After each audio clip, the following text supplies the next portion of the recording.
Thank you all so much for being here with us to discuss this very important moment for equity in the tech sector. My name is Linda Hill. I'm a professor at the Harvard Business School and the faculty chair of the Leadership Initiative. Technology companies have lagged behind other industries in building diverse and inclusive workforces. They've made a number of big commitments in 2020, like leaders in other industries and other sectors, that do not seem like they're being fulfilled, or there's not as much progress, I should say, being made about those commitments made in 2020.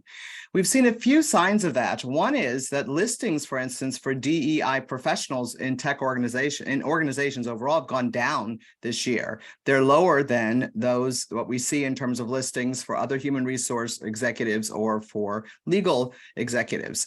So what we see is a reduction in the kinds of people who have the professional talent to do what needs to be done. And there are also other indications that some of the kinds of commitments to bring in more numbers, more diverse people, et cetera, are just not working out as well as they might.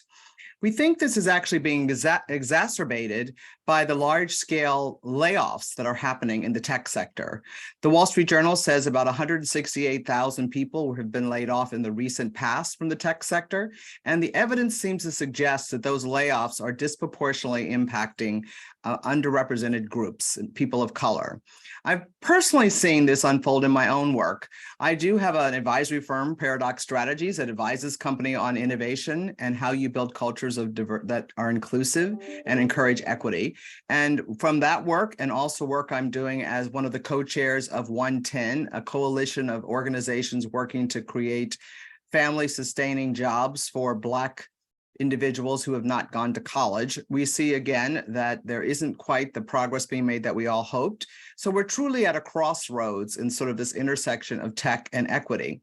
So we have a group of panelists here that are very varied in their experience, who have all much more experience even than I do in this whole space. And I'm looking forward to hearing from them about this very important topic.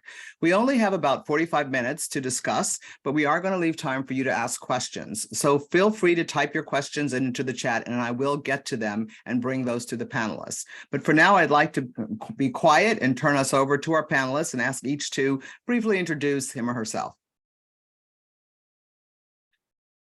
Kelsey, do you want to get us started?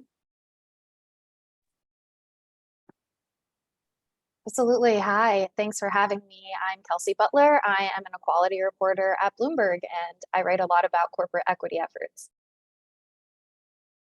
Beck? Hi, everyone. My name is Bek Chi. I'm most recently a general partner and chief people officer at Technology Crossover Ventures, which is a private equity firm focused on technology investments. And I've spent most of my career in some form of a diversity role at large tech companies. It's nice to be here. David? Hello, everybody. I'm really excited to be here. My name is David Delmar. I'm the founder of a nonprofit free and stipended coding bootcamp called Resilient Coders that trains people of color for careers as software engineers and connects them with jobs as such. And most recently, the author of a book called What We Build with Power, The Fight for Economic Justice in Tech. Thanks for having me. Pleasure to have all of you here. So I want to get started, and I'd like, Kelsey, if you could get us started. You did a lot of writing and research on the intersection of tech and equity, and we've seen some evidence, as we've said, of companies pulling back with regard to equity commitments. Is that your experience? Could you elaborate on that for us? Yes, what we've seen in the last 6 months or so is big name brand companies like Amazon, Meta, Twitter have made real deep cuts to their DEI teams. And something that has come up in my reporting, in addition to that, is not just these household names. In the last 2 months, I've spoken to over a dozen people who were in DEI roles, were laid off, but were maybe on a team of only 1 or 2 that have now been completely decimated. And honestly, that's a really big reversal of what we've been seeing in the last couple years. After the murder of George Floyd, chief diversity and inclusion officers were one of the fastest growing C-suite roles. And now we've seen that really flip. Open DEI focused roles were down about 19% over the course of 2022. And that's bigger than the declines that we saw in other roles like legal or human resources.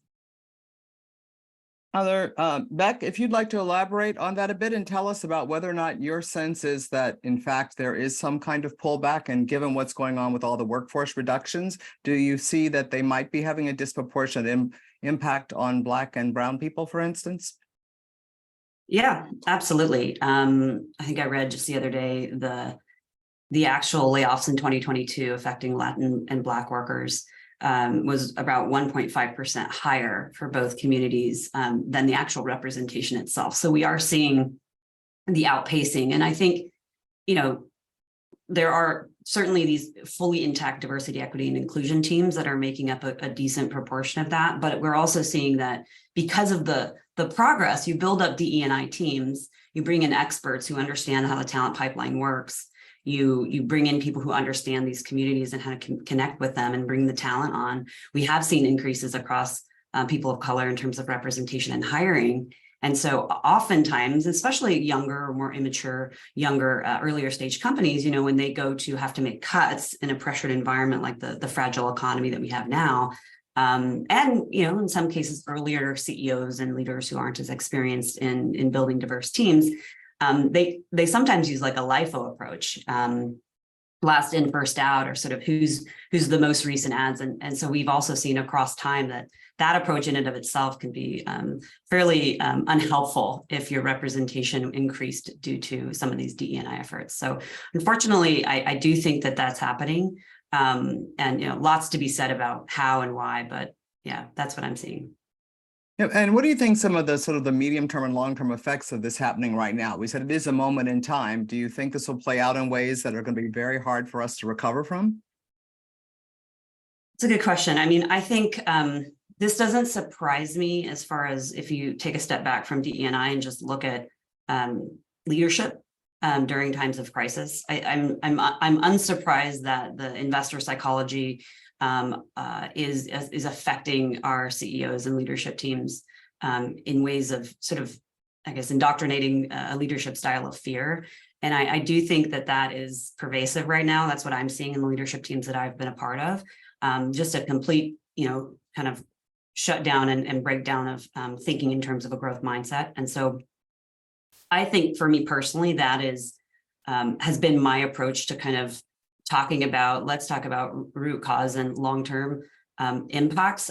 My worry is that we're taking some very short-term, like with a lot of things, we're taking some very short-term outcomes and measures and rushing to them, and unfortunately cutting ourselves off from DE&I and progress in social issues and diversity issues in corporate. They take a lot of time, and they take, you have to create foundational things. And I'm worried we're actually kind of cutting to some of the bedrock.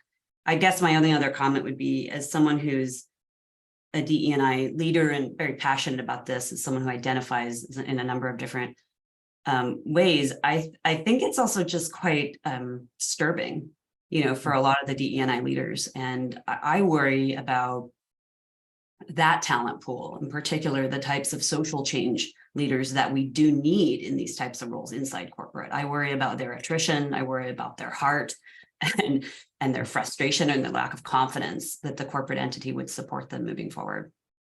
Yes, because one of the things we definitely know, my research and anybody else's research, unless you have sustained commitment on the top of the house, at the top of the house for DE&I, no hope for this happening, because in fact, it does take a long time to make progress, because we're talking about real culture change and new capabilities in organizations that they plain don't have.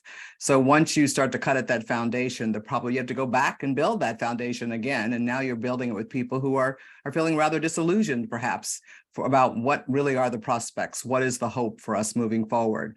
And David, I'm going to turn to you to talk about your sense in the evolution of your thinking about what's really necessary to move us to a place where we will begin to see the kind of equity in tech. And it's such an important sector in terms of building wealth of people all around the country. If you don't have people who are underrepresented included, you're losing out opportunities to build generations of wealth.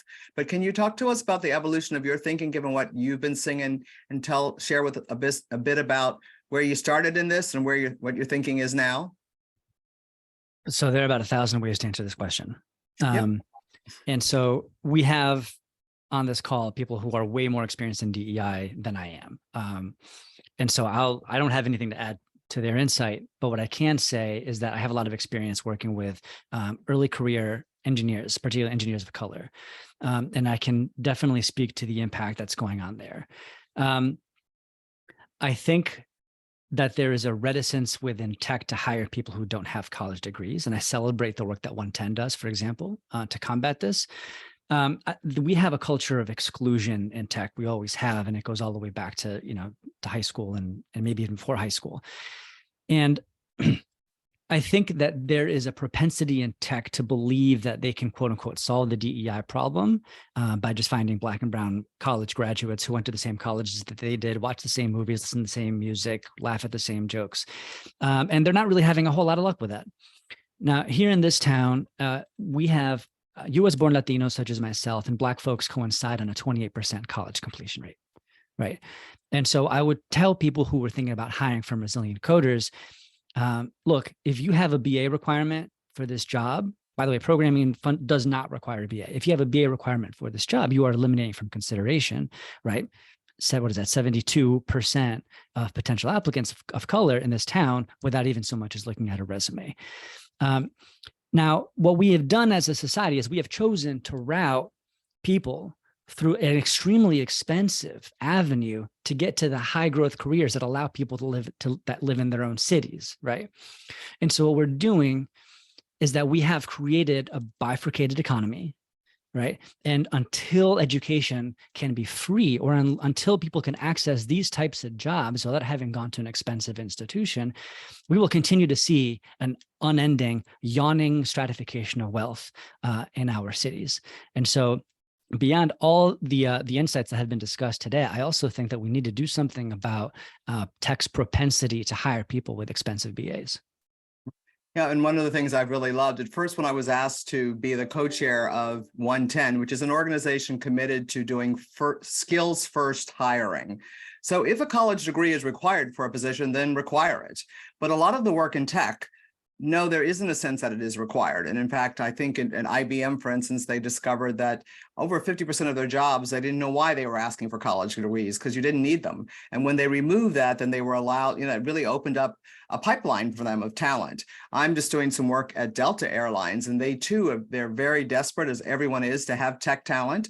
And they decided to take their own first line, Black, brown people, to help them take first line people who are hourly employees who, for whatever reason, have been learning about how to do tech work, and give them the opportunity to do apprenticeships and move up and get into salaried positions where they will actually have wages that will sustain their families. So again, it turns out that even though I'm sitting here at Harvard, I must say it might sound like, well, who is she to talk about that? I must confess, it makes a whole lot of sense to me that we actually understand the value. What do we really need? And I think what Delta did, and I want to turn it to our next question, they said, you know what, the people are already at Delta. They've been with us for years. They know Delta. They're not as hard to onboard, and we know they share our values. Why don't we take those individuals and give them opportunity to move into these other positions, because they've learned how to program, they've learned how to do all kinds of things. And so they're really finding talent that way. So I think what we're all being reminded of is these are systemic changes that need to be made to really support what's going on. On the other hand, we don't want to let the leadership of these companies off the hook, because they make choices.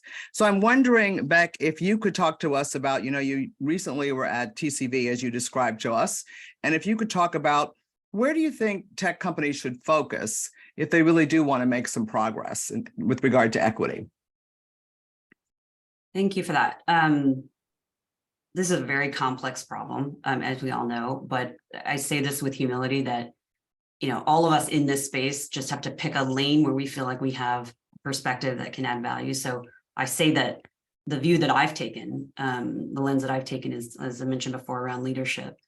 And I think in my case, I've always tried to ask technology organizations, technology leaders at every stage of their maturity to think about, really deeply consider the root causes of these issues. And I think corporate America, in my opinion, is largely dominated by a structure of top down. And so the first order of business that I think is necessary is actually to put excessively capable leaders, that being the primary, to your point about the skills based. Let's look at what the role is and what needs to be done, not even these symptoms of a good piece of a good talent, but really like actually getting to that. That assessment is challenging. But I think it's putting individuals in positions of power who have influence and decision rights over the organization, regardless of the role that they're in, who happen to be in diverse with DE&I and an equitable organization as part of their personal career path. Because I think if you don't find those people, and they are harder to find, although they're out there for sure, I think that it just becomes a PR thing. And I think you put a person, you know, the token person in a certain role that's designated culture or DE&I, and check your box. So what I've seen most successful is it's really root cause leadership, people who have a personal agenda around diversity that is part of their life.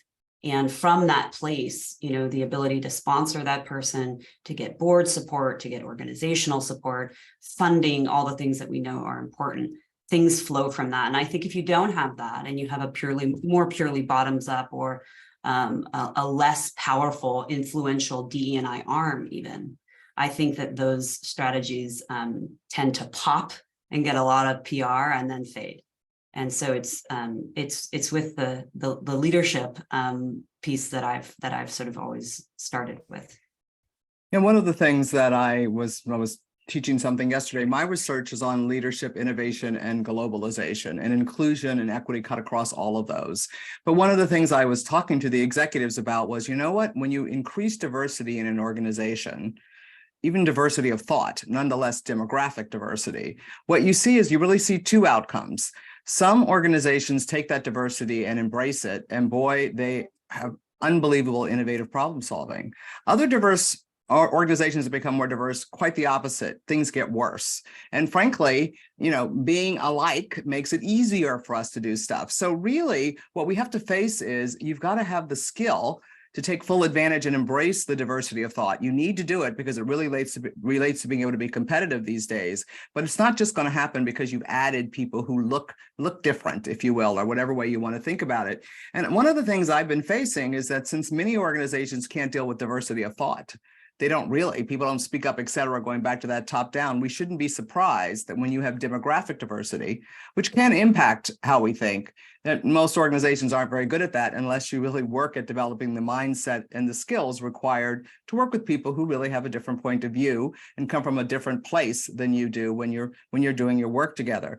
So I think, again, there's lots of different pieces to this puzzle. Kelsey, I saw you shaking your head yes to everything Beck was saying. What would you like to add to the conversation at this point? What do you see that we need to think about, either from the worker's point of view or from what you've seen in companies that you've been looking at? What does the focus need to be?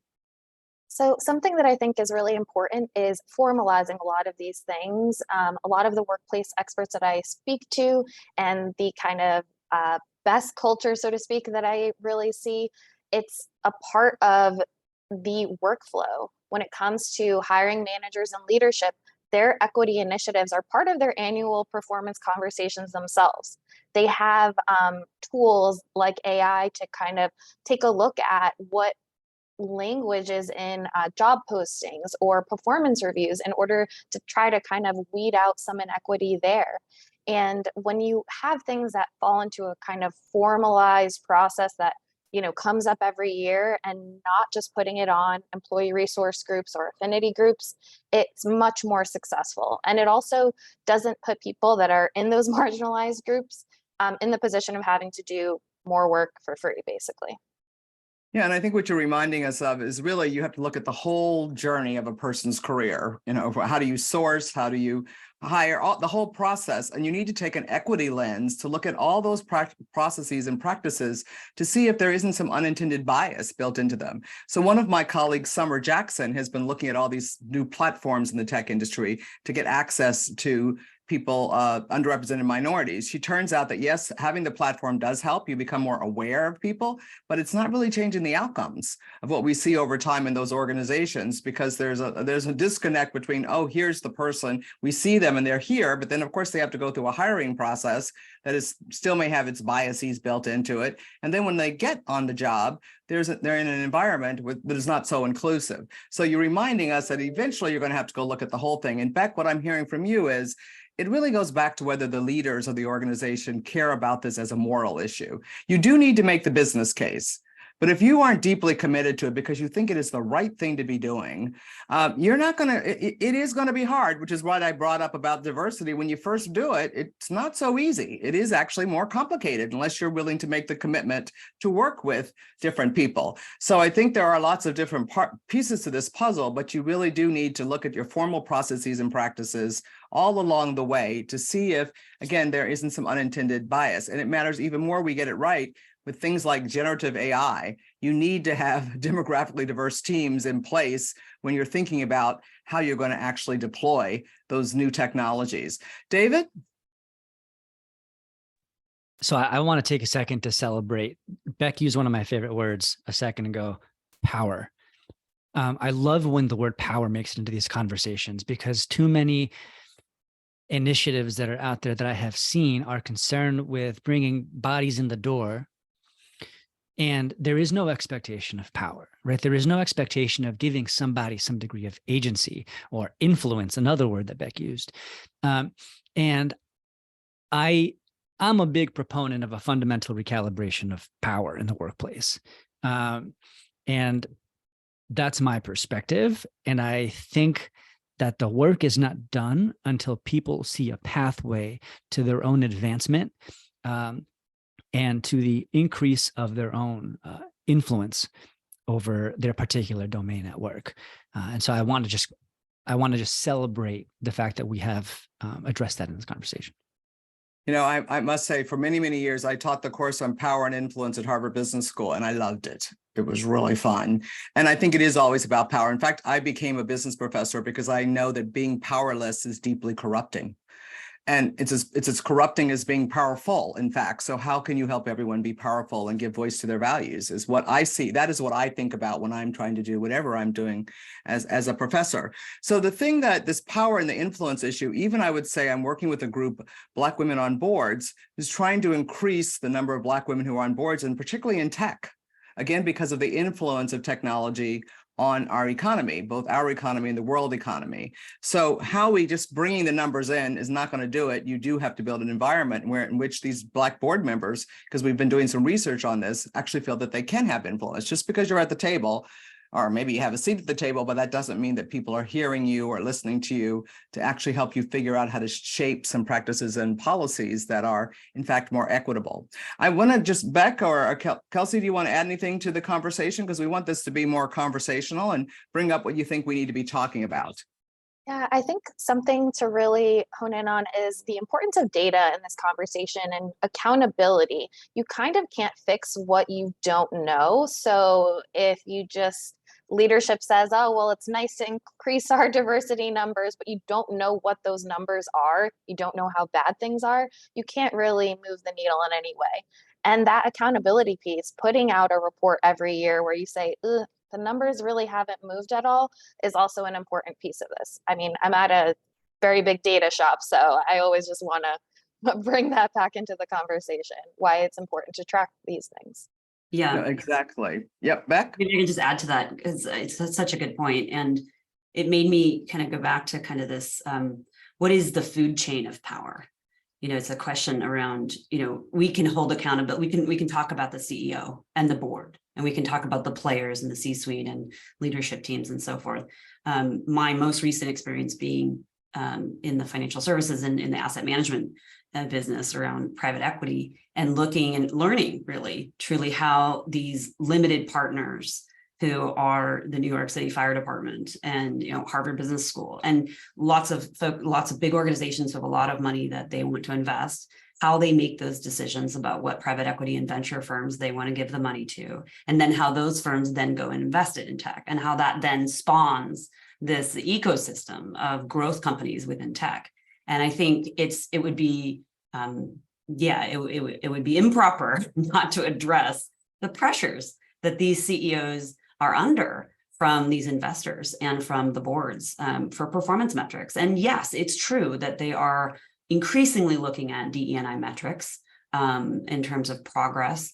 However, there's a whole nother discussion that could be had about when someone or some entity's ultimate power, which is financial return and sort of market perception, is at risk, like in a downturn market like right now. What happens to the powerless or less powerful organizations or agendas in that food chain? And I think it's very consequential if you think about the roles in which, the larger organizations that are managing LP funds like ILPA and others could do to increase the accountability with data measures on these companies. And I think there's a lot of room for improvement there.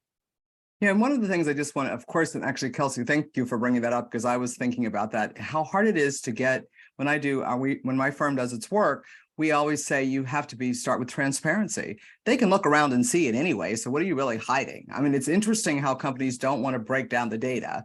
We have X number of people of color. Well, what color are they, right? What's going on there? And one of the leaders, to his credit, he felt very proud of, his numbers, et cetera. And then he really looked at the numbers and realized where the gaps were.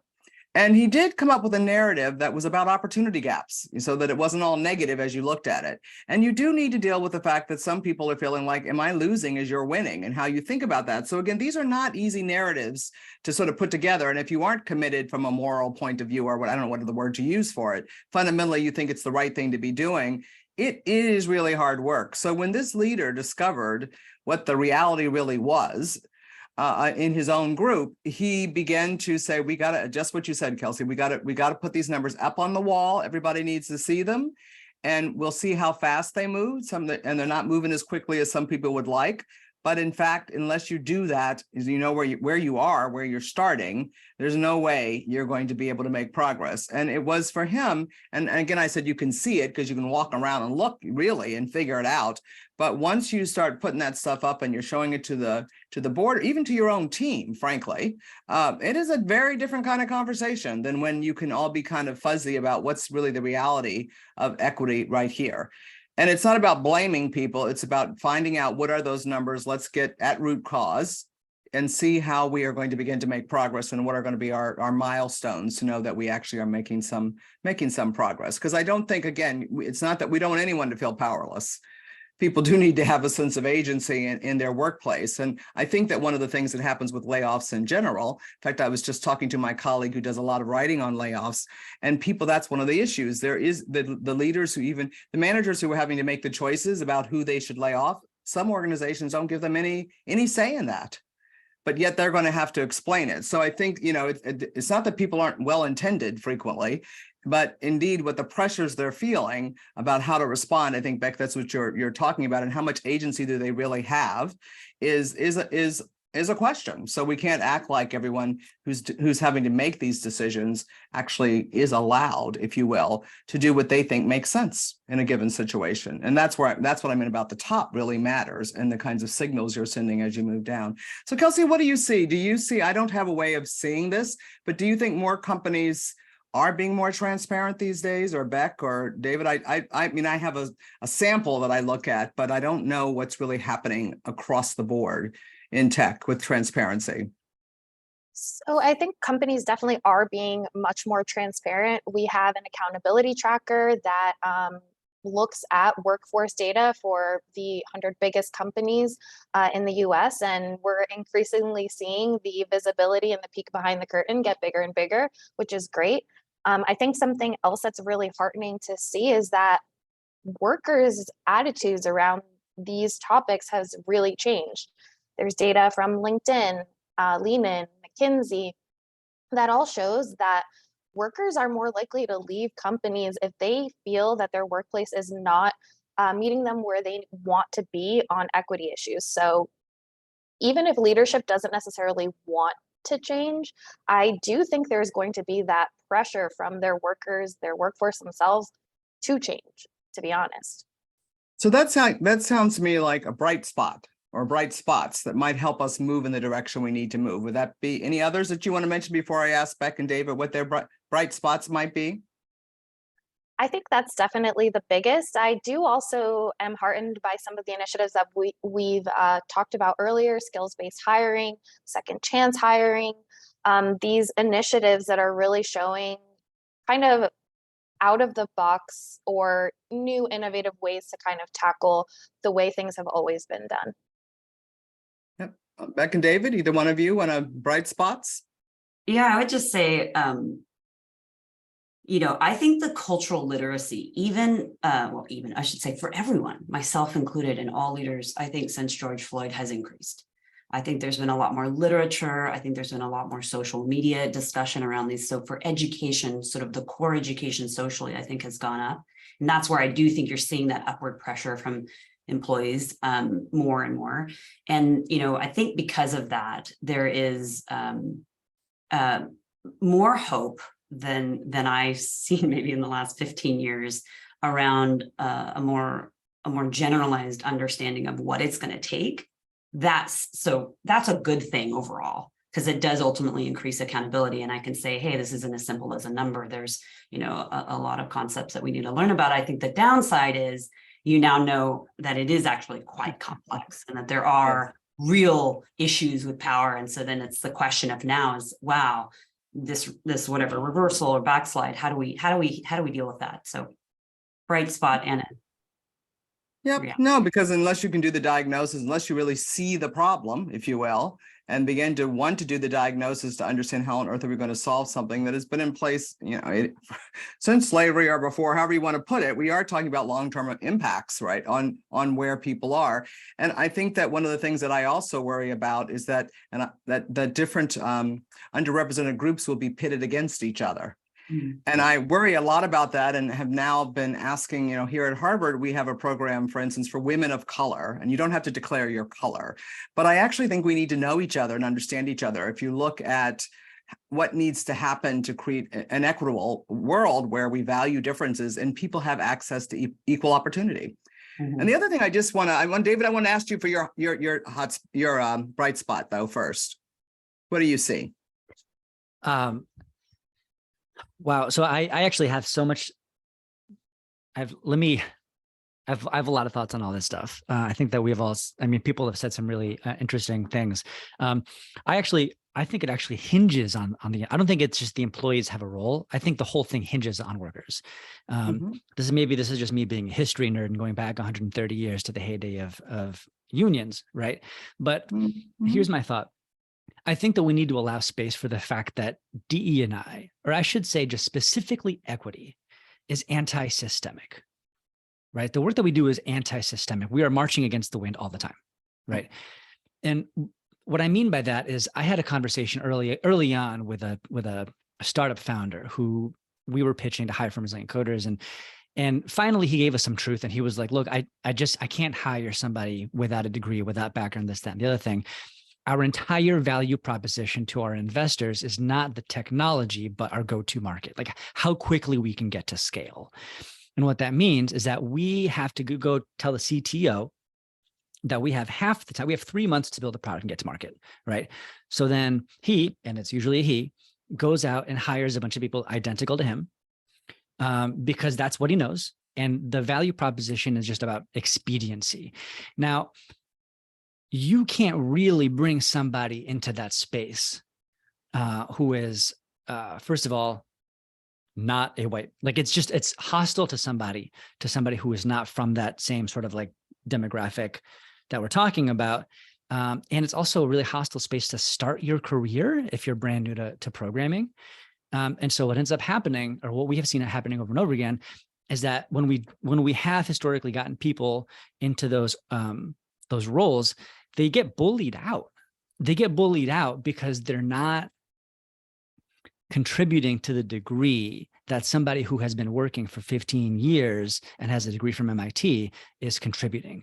And so to make space for that individual to begin their career and to feel included is anti-systemic, in that it can work against the company's goals to get to market as quickly as possible. And so I actually don't believe that will ever change with leadership. Let's see if I can lose a few friends during this call. I really think that it comes down to workers across the entire industry saying this is something that matters to us enough to be a stick in the mud. And if if you want to hire top talent wants to work for environments that are more inclusive of everybody. And that's, I think, how this moves forward in a way that is meaningful. So the one thing I would say is to give someone a break assignment is not fair. To give someone a stretch assignment is fair. And when you give someone a 100%. stretch assignment, you actually need to help give them the supports to be able to, to make the stretch. So the thing that I think is I always have a little difficulty with is that we often think that stars are born, not made. Stars are made. Now, the example you gave, you said 15 years, either you've been in the business 15 years or you haven't been in the business. So where you actually start with individuals who are just getting started in developing whatever it is so that they can contribute. The thing is, it may not be the setting you're talking about, but the question is, how soon are you preparing? What are you doing to prepare people to be able to be in that setting? So I often say, I was talking to a CEO once, and he described, he basically believed that stars were born, not made. And so at one point, I sort of jokingly said to him, did you see the movie Boss Baby? Like, were you born a CEO? Let's step back and look at how you actually got where you are. And I think that's one of the problems we all have when we're trying to think about equity. What you're giving people is access to opportunity. And in all instances, all of us, whatever job we've gotten, someone has bet on your potential. And it's a question on whose potential are you going to bet on, because it's a stretch. And, you don't want them to be teeny baby steps necessarily, but you don't want them to be break assignments. So I think that sometimes people let themselves off the hook by saying there's no one ready. Well, why isn't anyone ready? What we know from research in all industries is that women, if they're underrepresented, and people of color are often de-skilled, because what you know is based on what you get to do, and what you get to do is based on who you know. And so that's the pattern we're looking at here and what you were talking about now. And so how do we break that in a way and make sure, I think what Kelsey's saying, look at our practices and policies to see, how do we know someone has potential or not? How do we find them, source them? And I think, Beck, you're saying that they may have potential. And then how much investment are we really willing to make to help that person actually realize that potential? And sometimes you're unpleasantly surprised to find out, some people don't have that growth mindset. And even though they should be able to do the stretch, they can't. And others that you thought weren't going to make it do. I want to go to one of the questions we have here is, in a sense, is how long does this take? When should I expect my company to make progress? Are we talking 5 years, or what are the milestones that show me that I'm actually getting where I need to go? I don't know who would like to take this. Beck, would you like to take this? Just given your experience, I'm wondering, working in companies, how long, what are we talking here? Yeah. I think the sooner you start, to your point, David, about the infrastructure costs of trying to do something at an early pipeline. If you're an early stage company and you have a leader and a workforce, that's ideal, right? Where the vision is very clear about that this is a very important thing and it matters, and you start early in the organization's culture and that becomes embedded. I think your curve is much steeper, meaning you can have a go-to-market and an internal employee experience and actual representation within a couple quarters. One thing that's happened in the last couple of years is that the conversation with candidates and therefore society has opened up. So when I sit across from a female investor candidate, we talk about being female inside being an investment. That's amazing. We talk about the challenges, and we talk about that, being a person of color and being an investor and how few there are.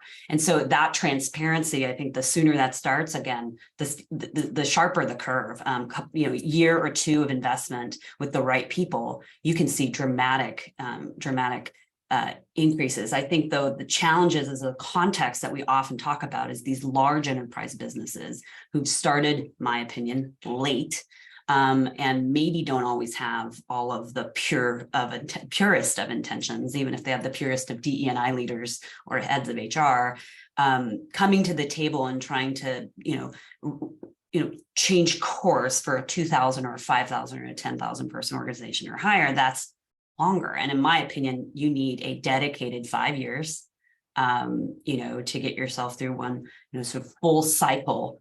And it takes a long time to change the perceptions as well as the actual conversation with talent pools. And I would say, in particular, my experience with the engineering community, is a really challenging particular vertical that tech companies are working with. So I want to take, I'm looking at our time, and we have one question here from an individual who I assume is from an underrepresented minority, but is sort of saying, he or she or they, saying, you know what, it's all this talk about bringing in new people. What about us who are in the company and not getting opportunity, who are not moving at the pace we'd like to be moving? So, and what do we do about inclusion, I guess, so that you actually get equity? So again, I mentioned the example at Delta. They said, we already have people inside Delta.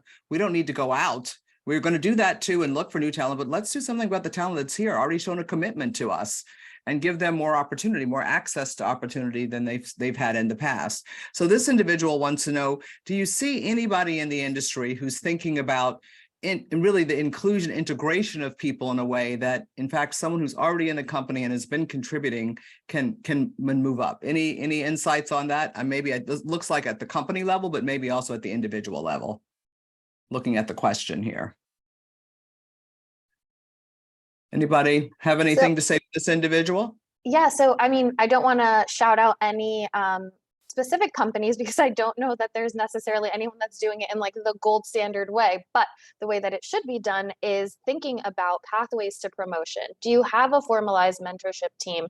Do you have a formalized sponsorship team? So not only someone that's going to talk you through problems, but actually put you up for opportunities for those stretch assignments that we were talking about earlier. That's what companies really should be doing. Now, is anyone necessarily doing it in that perfect way?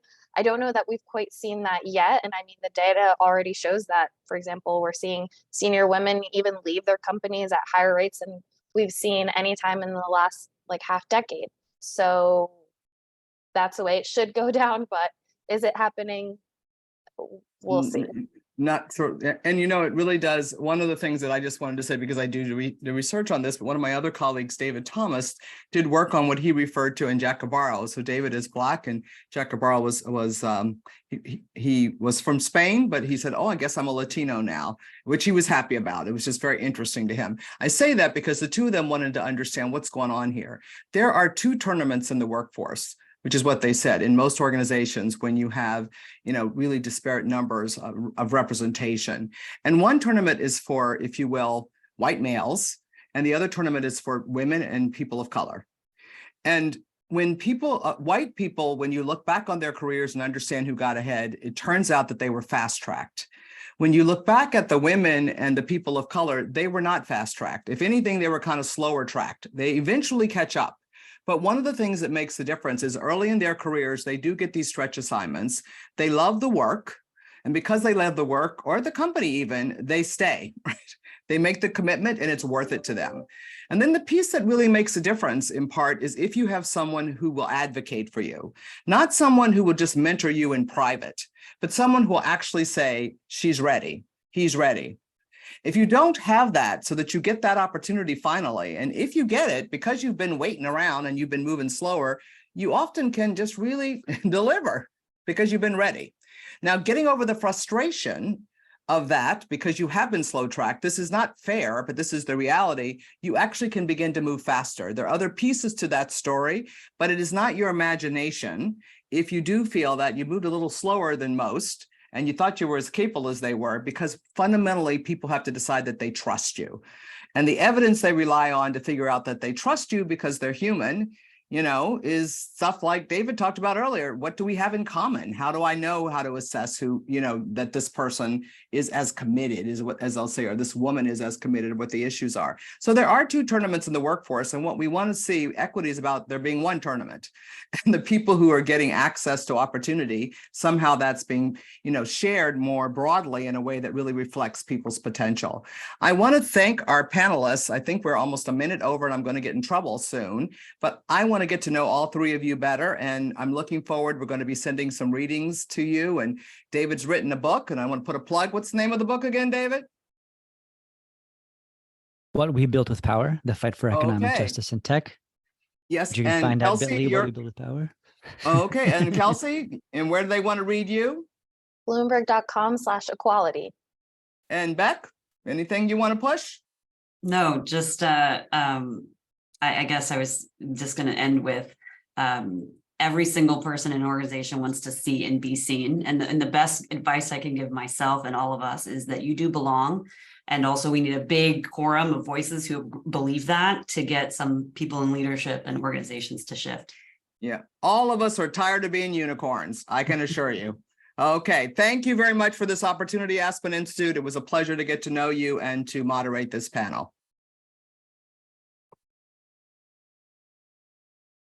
Thank you, everybody. Thanks. Thank you.